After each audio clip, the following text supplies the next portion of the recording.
Canto 4, Chapter 24, Text 52. Why was this first selected? That's what the Potomac Temple is doing? Your group, okay. Okay. Chanting the song sung by Lord Shiva. Enough of you have a way to find the verse, so we'll chant the verse responsibly. 4:24:52.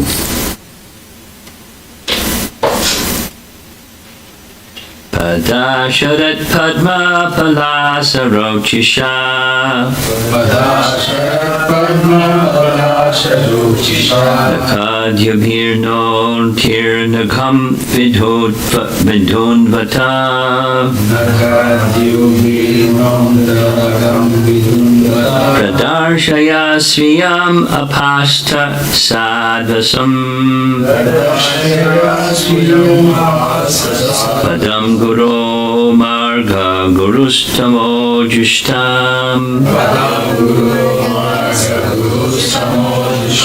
Padda Sharat Padma Pulasa Rochisha. Nakadyubhir non Tar Agham Vidhun Vatam.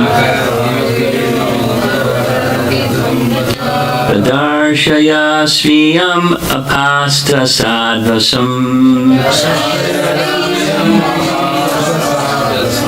Padam Guru Marga Gurustamo Jusham.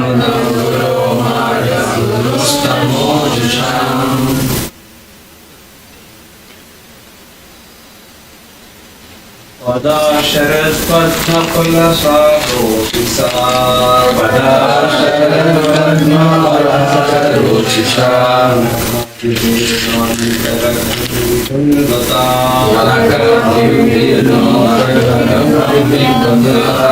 Shaya sviyam apasta sadvasam.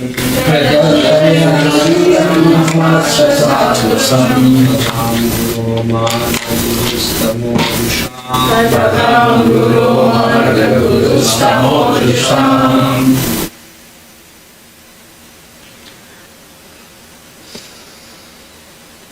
Pada sharat padma palasa rocisha. Pada sharat padma palasa rocisha. Nakadyubhir non taragam vidhunvata. Pradarshaya sviyam apasta sadvasam. Padam Guru Marga Gurustamo Jusham. Ladies, please.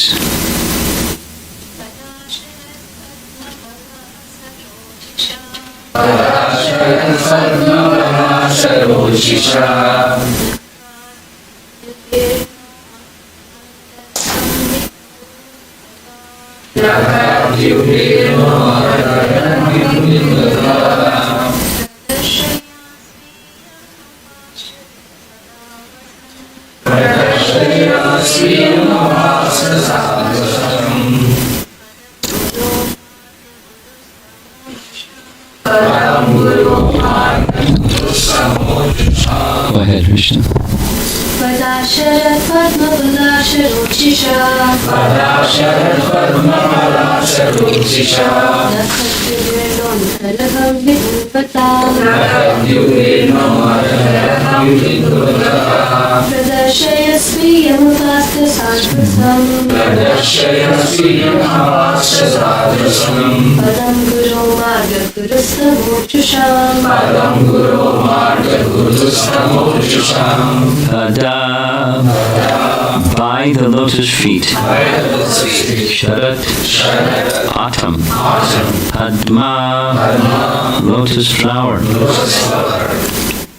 Palasha, petals, Rochisha, very pleasing, Nakha, nails, Jubihi, by the effulgence, Naha, hour, Anta, Agam, dirty things, Vidun Vita, which can cleanse, Pradarshaya, just show, Siyam, your own, Pasta, diminishing, Sadasam, the trouble of the material world, Padam, lotus feet, Guru, oh, Supreme Spiritual Master,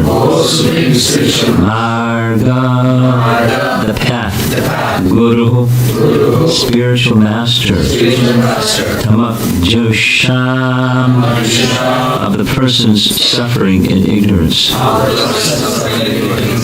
Translation, my dear Lord, your two lotus feet are so beautiful that they appear like two blossoming petals of the lotus flower which grows during the autumn season. Indeed, the nails of your lotus feet emanate such a great effulgence that they immediately dissipate all the darkness in the heart of the conditioned soul. My dear Lord, kindly show me that form of yours which always dissipates all kinds of darkness in the heart of a devotee. My dear Lord, you are the supreme spiritual master of everyone. Therefore, all conditioned souls covered with the darkness of ignorance can be enlightened by you as the spiritual master. Purport by Srila Prabhupada. Lord Shiva has thus described the bodily features of the Lord authoritatively. He now wants to see the lotus feet of the Lord. When a devotee wants to see the transcendental form of the Lord, he begins his meditation on the Lord's body by first looking at the feet of the Lord. Srimad Bhagavatam is considered to be the transcendental sound form of the Lord, and the 12 cantos are divided in accordance with the transcendental form of the Lord. The first and second cantos of Srimad Bhagavatam are called the two lotus feet of the Lord. It is therefore suggested by Lord Shiva that one should first try to see the lotus feet of the Lord. This also means that if one is serious about reading Srimad Bhagavatam, he must begin by seriously studying the first and second cantos. Paragraph. The beauty of the lotus feet of the Lord is compared to the petals of a lotus flower which grows in the autumn season. By nature's law, in autumn, the dirty or muddy waters of rivers and lakes become very clean. At that time, the lotus flowers growing in the lakes appear very bright and beautiful. The lotus flower itself is compared to the lotus feet of the Lord, and the petals are compared to the nails of the feet of the Lord. The nails of the feet of the Lord are very bright, as Brahma Samhita testifies. Ananda Chinmaya Sad Ujjvala Vigrahasya. Every limb of the transcendental body of the Lord is made of Ananda Chinmaya Sad Ujjvala. Thus every limb is eternally bright. As sunshine dissipates the darkness of this material world, the effulgence emanating from the body of the Lord immediately dries up the darkness in the heart of the conditioned soul. In other words, everyone serious about understanding the transcendental science of seeing the transcendental form of the Lord must first of all attempt to see the lotus feet of the Lord by studying the first and second cantos of Srimad Bhagavatam. When one sees the lotus feet of the Lord, all kinds of doubts and fears within the heart are vanquished. Paragraph. In Bhagavad Gita it is said that in order to make spiritual progress, one must become fearless. Abhayam sattva samshuddhi. 16.1. Fearlessness is a result of fearfulness, is the result of material involvement.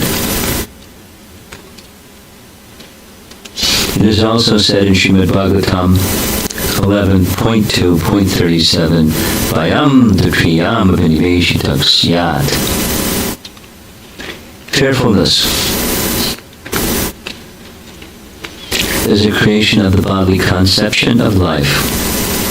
As long as one is absorbed in the thought that he is this material body, he is fearful, and as soon as one is freed from this material conception, he becomes Brahma-bhuta, or self-realized, immediately becomes fearless. Brahma-bhuta prasanatma, 1854. Without being fearless, one cannot be joyful.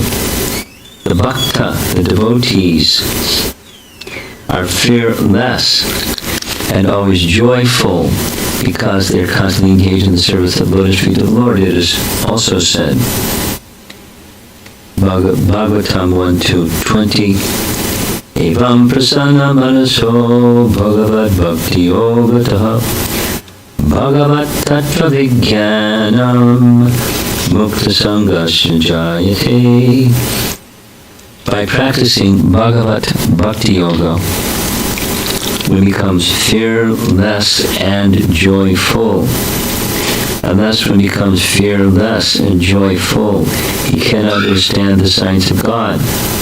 Bhagavat Tattva Vijnanam Mukta Sangasya Jayate.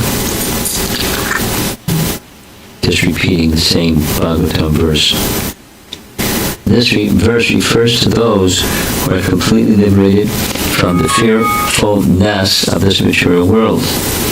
When one is so liberated, he can really understand the transcendental features of the form of the Lord. Lord Shiva therefore advises everyone to practice Bhagavat Bhakti Yoga, as will be clear in the following verses. By doing so, one can become really liberated and enjoy spiritual bliss. It is also stated, Om Jnana Timirandasya Gananjana Sarakaya Chakshura Nidhitam Dhyena Tasmai Shri Gurave Namaha.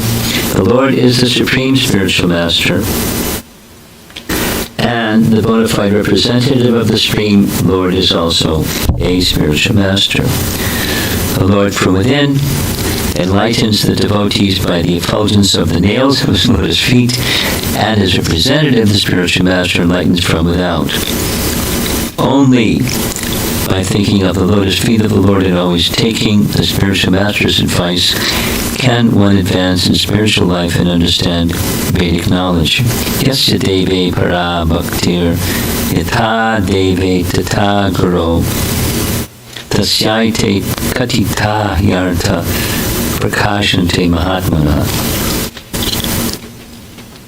Thus, the Vedas, specifically Svetashvatar Upanishad 6.23, enjoin that for one who has unflinching faith in the lotus feet of the Lord, as well as in the spiritual master, the real import of Vedic knowledge can be revealed. Well, full 2-page plus purport.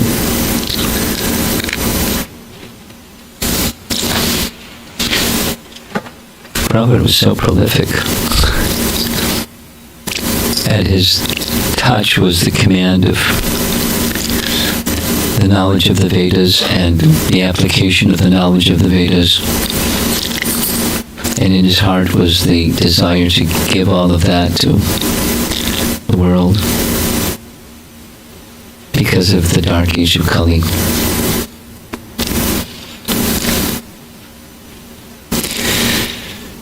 as I'm reading this purport, I was thinking of some conversations I had of late with one of my godbrothers who just completed studying again the first two cantos of Srimad Bhagavatam and was appreciating the teaching that Prabhupada had given, that these first two cantos of the Bhagavatam are in sound vibration form, the lotus feet of the Supreme Lord. And it's kind of intuitive that when you have the lotus feet of the Supreme Lord, you have the form of the Lord. And as in deity worship, so also in sound form, meditation on the lotus feet comes first.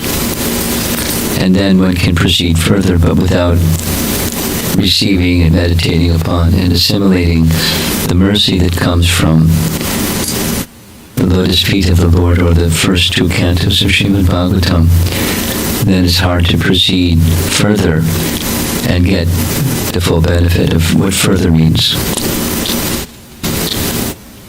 So this is Canto 4, and we often discuss very elevated subjects, like Krishna's pastimes in Vrindavan, etc., etc., 10th canto topics. Of course, those pastimes between Krishna and the residents of Vrindavan, they appear in the first canto and the second canto also, and the third canto, and it's laced throughout the whole of the Srimad Bhagavatam. So even when we're regarding the lotus feet of the Lord, there's sound vibration that reminds us of the smiling face of the Lord and his loving dealings. But when in Vrindavan, one can properly understand, one can appreciate, but not properly understand, without taking full shelter of the first and second cantos, without taking full shelter of lotus feet. Therefore, Prabhupada is saying that this verse is, after accepting the personality of Godhead as the supreme entity that one should take full shelter of, he's now meditating on the form of the Lord, starting with his feet. So, as form is effulgent, even his toenails are effulgent. Giving, by that meditation on his lotus feet, and even specifically the toenails of his lotus feet, then the darkness of our present circumstance, the darkness within the heart, becomes dissipated when one places the picture or meditation upon the lotus feet of the Lord in the heart. The darkness of unwanted things become dissipated. So it's a nice way, not the only way, but it's a nice way of appreciating how sound vibration works. Especially when that sound vibration enters the heart, and especially when the mood of submissive service unto the Supreme Lord through the medium of sound vibration works within the heart. The Lord becomes situated, if not visibly through meditation, even just by sound vibration. One who hears attentively, of course that's a big if, but one who hears attentively, then the sound vibration acts in that way. Even if inattentive, even if there's no understanding whatsoever, still it acts. And then progressively, as the mind becomes absorbed in the messages, then it acts more and more up to the stage of fruition. The form of the Lord appears in the heart. And like the great devotees that have the form of the Lord appear before them. But it requires the purification of sadhana. The capacity is there. The sound vibration has the potency. So we are engaged in regular hearing. Nityam Bhagavata Sevaya. Like Shukadeva Goswami and Maharaj Parikshit, that was 24/7. Literally 24 hours a day for 7 days. Otherwise, that's Nityam Bhagavata Sevaya. And otherwise, Nityam can also mean, and it's translated this way, regularly or daily. Just a little sharing from yesterday evening. Part of yesterday evening's presentation was discussing the first 23 slokas from Patanjali Yoga Sutras, and the final one is this one, regularly, Nirantarya, every day. So it's similar to Nityam Bhagavata Sevaya, something that one does every day. Every day, every day, every day, every day. So it's an element of practice or abhyasa for the cultivation of two things: awakening our real identity in relationship with the Supreme, and second is cleansing the coverings of that real identity.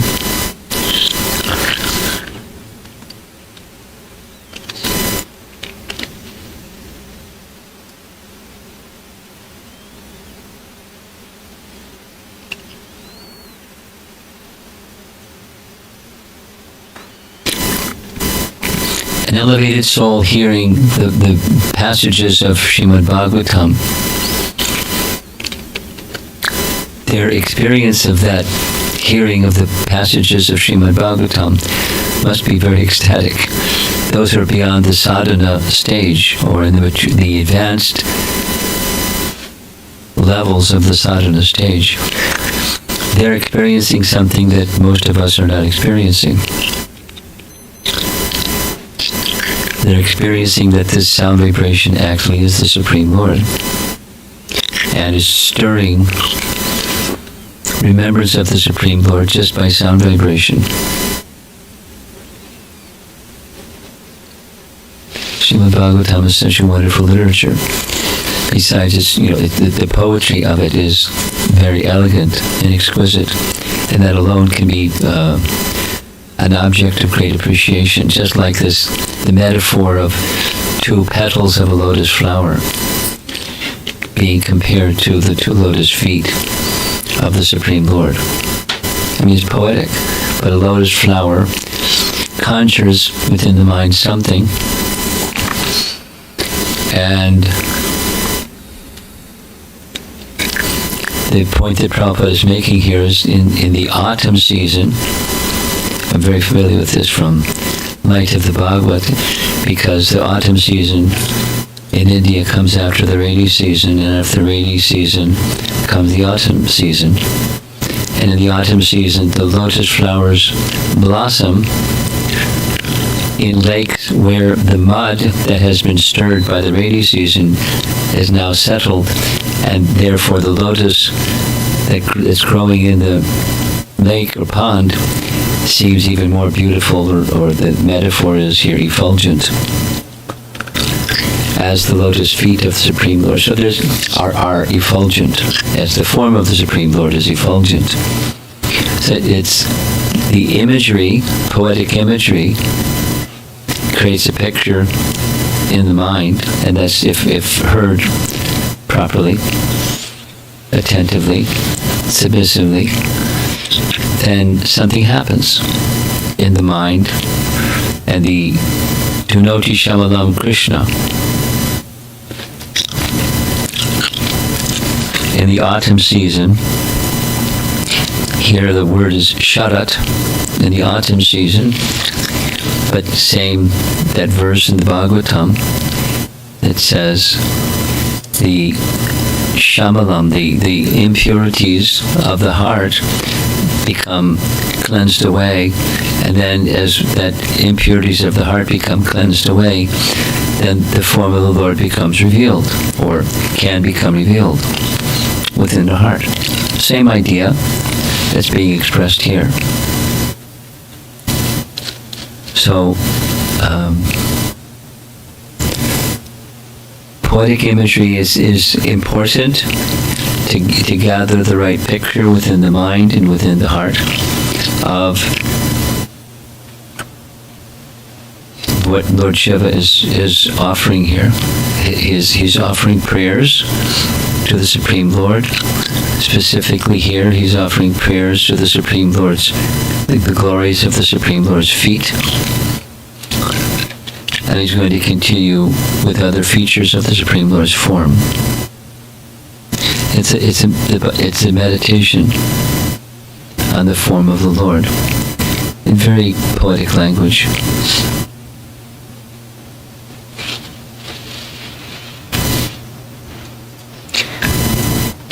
The nails of your lotus feet emanate such a great effulgence that they immediately dissipate all the darkness in the heart of the conditioned soul. My dear Lord, kindly show me that form of yours, which always dissipates all kinds of darkness in the heart of the devotee. Then he's referring to the Supreme Lord as the spiritual master. I mean, the Sanskrit is just padam guru marga gurus. O Supreme Spiritual Master, padam guru marga gurus tamo jusham. So he's the original spiritual master, and obviously the representative of the original spiritual master is spiritual master and has the same function, that's dissipating the darkness. Tamo jusham, of people who are suffering. So what's the cause of suffering? It's ignorance. It's not the natural condition of the soul. It's a diseased condition of the soul. Ignorance is a diseased condition of the soul. Suffering is a consequence of ignorance covering the soul that's not diseased.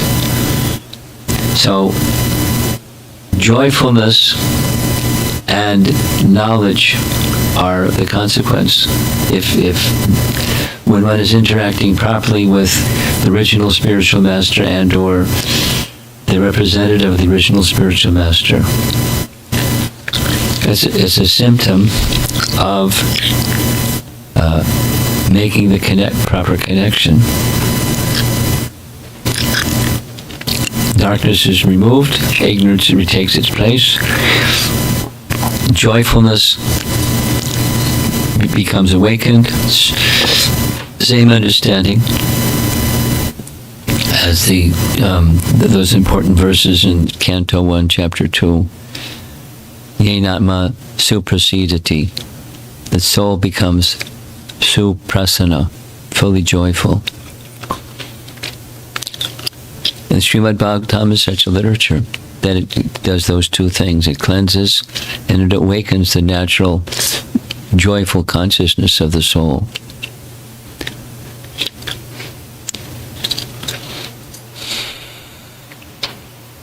I think I'll stop there and see if there's some discussion.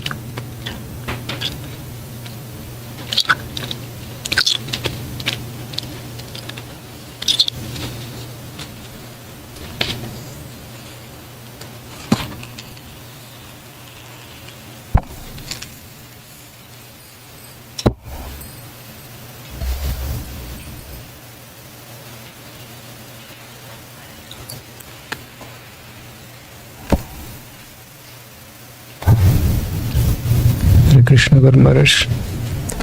I was just thinking, Yasya Devya Para Bhaktir Yata Devya Tata Guru. Yeah, that's a nice verse. Is it same meaning that somewhere else comes in first canto that the book Bhagavata and person Bhagavata are one and the same? Not exactly. That realization is a consequence, but that's not what the verse is saying.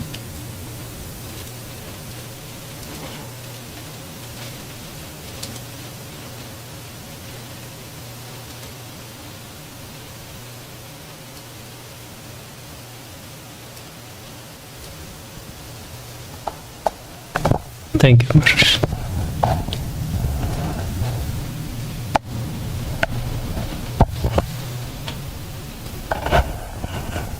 Hare Krishna Guru Maharaj. I was thinking about Brahma when he was heard first time. Tapa, that was the sound form he heard. And he hasn't seen the Lord at that time. Who? Lord Brahma. And the only time he has seen when he kidnaps the Gopas, is that the time he has seen in person? Or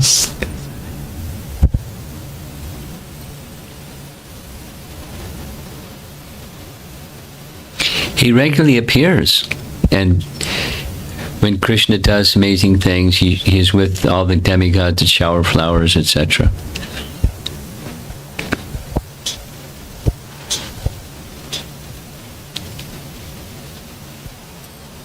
Yes. Hare Krishna Guru Maharaj, can I ask some question that's not related to this class? No one else is saying anything, so go ahead. I have a question during Prahlad Maharaj's classes that you conducted, I think a few weeks back. That you mentioned that in one class, and when we are going through suffering, so it's not actually the suffering that is giving us the pain. The source of that suffering, because we are attached to the source of suffering, that is why we feel the pain. I want to hear more about it with examples, if it is okay.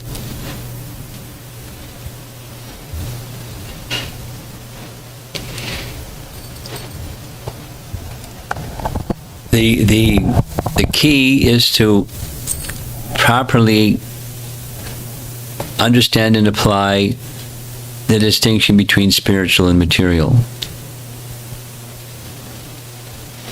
So the source of suffering is ignorance. Ignorance of what? Ignorance of Krishna. And in ignorance of Krishna, there's ignorance, period, or pervasive. When the light goes out, there's darkness that's pervasive. That's ignorance. And within that ignorance, that's suffering. So the attachment, material attachment, is attachment to the material. Material meaning seeing things as not having a connection with Krishna, because everything has a connection with Krishna. So we're attached to the source of misery, which is ignorance, or seeing things as not having a connection with Krishna, and not necessarily even thinking this doesn't have anything in relation. We just don't see relation with Krishna. And attachment to that, which is the source of misery. So we're attached to the source of misery, when in fact everything has its relation with Krishna, and seeing that everything has its relation with Krishna has its joy.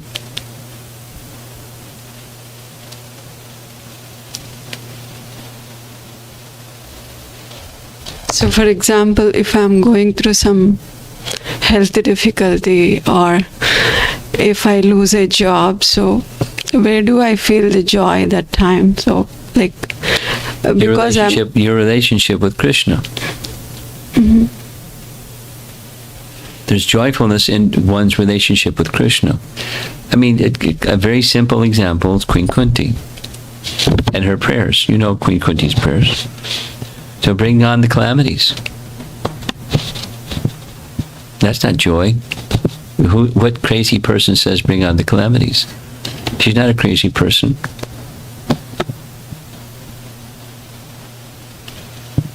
So there's two things.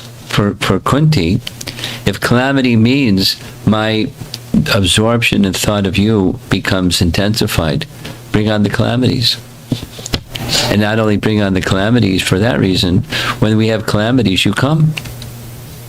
And when calamities are over, you leave. Better have the calamities. But it's look at it this way or that way. It's joy. Misfortune has a joy within it. Misfortune has a joy within it. If we don't see the connection between, so for a devotee, so supposing you're passing through something that's quite disturbing, and there's turmoil in the mind because of whatever it is, something internal, external, or combination. There's some turmoil, some unpleasant emotion, something. The joyfulness has to do with, if there is joy in such an experience, it's Krishna's taking away my ignorance. He's taking away the root cause of my suffering, which is ignorance. And I may not see that, and I may not feel it, but one can feel joy in knowing that Krishna's taking away my involvement in this place of darkness. Besides, rejection because it's miserable, so I give it up. Not that kind. That's self-centered. It is Krishna-centered. Is Krishna knows my circumstance, so step back from whatever it is that you're passing through, and the mind goes instead to Krishna. There's the circumstance, and then the mind goes to Krishna. Krishna is being very kind. I have some affinity for the temporary, being the enjoyer of circumstances. And this world is not meant, spiritually speaking, is not meant to give the allure of happiness in the temporary. It's not what it's meant for. It's meant for correcting that tendency. So Krishna is taking away that tendency, that root cause of material suffering. Bhaktisiddhanta writes, is being taken away by misfortune or some suffering condition. So look at the emotion, look at the mind and the emotion that's within the mind through that lens. Krishna is being very kind. Now supposing my relationship with Krishna isn't so strong. I'm kind of like, I'm still in the neophyte stage. I have some faith in Krishna, but it's not so strong, especially when I go through difficulty. What to speak of when those difficulties continue? They're chronic. It can be health, it can be relation, it can be whatever it could be.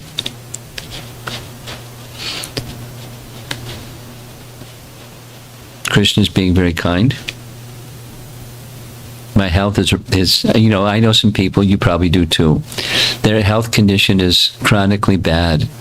And it may change from this to that to the other thing, but it's chronically bad, and then another kind of bad, and then worse, and then it gets a little better, and then it gets something else, and for years together.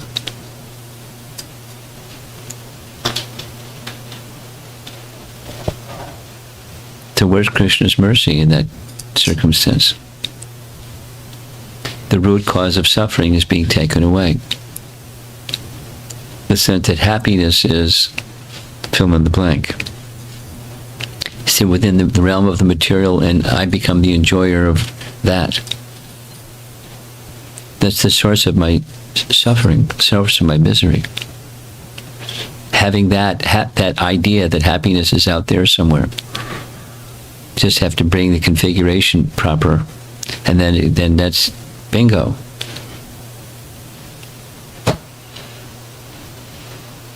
I win the lottery. I got happiness.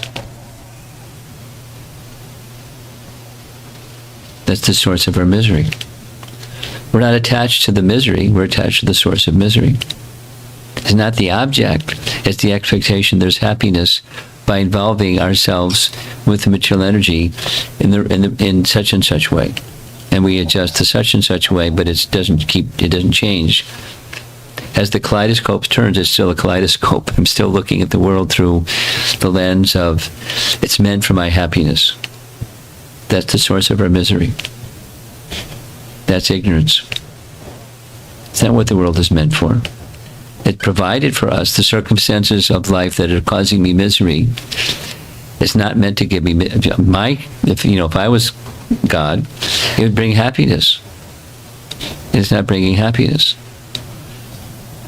So how is that joyful? It's helping us get to the true standard of what joyfulness is. But if I don't have spiritual vision, I don't see like that. I just struggle. Deviyeshu gunamayi mama maya durachaya mami prapadyante mayami tamtrantite. You know the verse. Durachaya, difficult struggle. Material life. And it's under the control of the Krishna, divine energy. It's not going to be something else.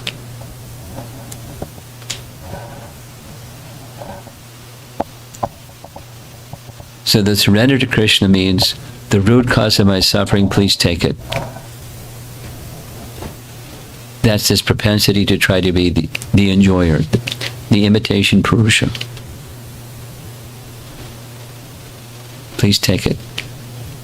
And if that's taken, like the question came yesterday from one girl, Muslim girl, in the class yesterday. If I give up all designations, then what's left? You have who you are.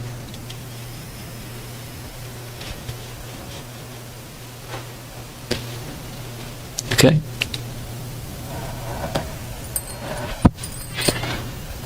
You have something else? Go ahead. That is also not related to the class. What? That is also, it's not related to this class. And now you have another one not related. Mm-hmm. Okay. So we have been reading about smart parenting that you send the document, the PDF document. So we see that we became devotees. No, we became parents before we know about how it should be and all. So when I come to know about all these things, so do I have the feeling of do I need to feel bad about it or sad? About which? Like I did not know all those things, whatever the time it is already past that I did not know, or does the You want to know if you should feel bad about being in ignorance in the past? That's your and question? that means the main question. You don't feel bad about it. You can feel regretful. But now you go forward. So the emotion should be either negative or there should be positive. Regret is not negative. Regret is go forward. Okay. Tapa. Bhaktivinoda Thakur writes, that's a Vaishnav tapa. And tapa is for purification, not for feeling bad. Yeah, because I hear in chanting sessions also, the mood of our chanting should be with the mood of repentance that I have. Well, that's part of it, but it's not the sum total. Don't get stuck in just that emotion. Okay. It's to go forward. The repentance is to let go and go forward. Go forward, yeah. We don't need to get stuck there, or do I have to? Please don't get stuck. Negative feeling about it. Yeah, please don't get stuck there. You know, it's purification to recognize mistakes. Living entities have 4 defects, and that's one of them. And, you know, I made mistakes because I didn't know better. So now you know better, and you feel regret for the ignorance. Now you go forward without the ignorance. But you go forward with knowledge, and what's that? The essence of that knowledge is, what's the essence of ignorance? And so it's I'm ignoring Krishna. So I didn't have the opportunity at least within my memory, of understanding what's to be done, what's not to be done, the purpose of my duties in life, the purpose of my duties in life, not just my duties in life, the purpose of my... So I was in ignorance. And because of that ignorance, ignorant activity. And I regret it. Now, don't stay there. Now go forward. Thank you so much, ma'am.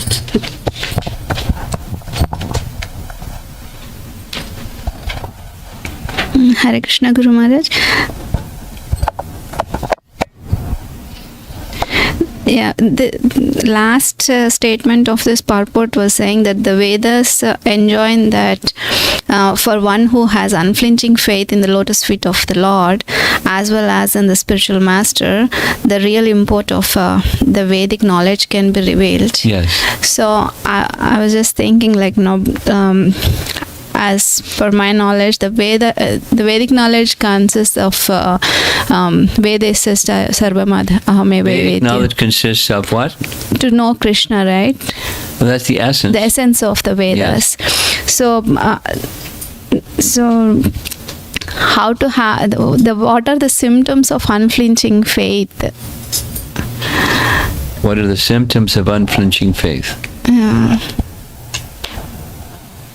Well, what are the symptoms of faith? And then unflinching faith means symptoms of faith that are without deviation. So there's one very nice definition of faith in Chaitanya Charitamrita, which I'm sure you know. Do you know the verse? Shraddha Shraddhe Vishwas Kahi Sudrida Nishchaya. You familiar? So unflinching faith is there's nothing but. Not sometimes, sometimes not. Sometimes, sometimes not. That means it's very strong and it's not moved by time and circumstance, because time moves circumstance. So by time and circumstance moving, faith doesn't move. Circumstance can sometimes be good fortune, ill fortune, and flickering back and forth between them, and sometimes some of both at the same time. And so those are circumstances that keep changing through the movements of time. Unflinching faith is, that doesn't change.